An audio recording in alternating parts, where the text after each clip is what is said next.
How to resolve Cricut Explore Air 2 not cutting properly issue. Method 1. Check material settings.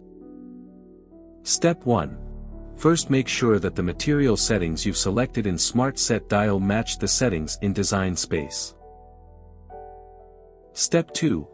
If the dial is set to custom, ensure that you've selected the right material on Design Space. Step 3. Next, check the pressure settings. Method 2. Check the blade. Step 1. Open the blade clamp and remove it from the housing. Step 2. Ensure that you're using a Cricut brand blade. Step 3.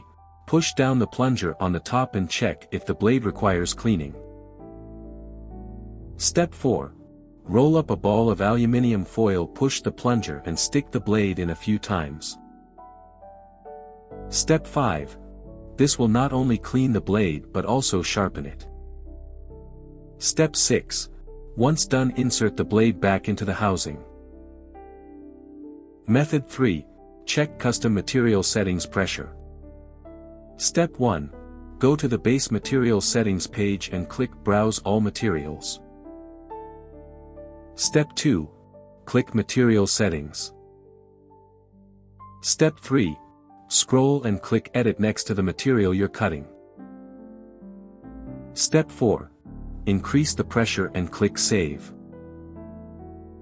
For more such help and information, visit us at www.mannymaker.com or call us at +1 786 866 5932 +44 020 3983 0480.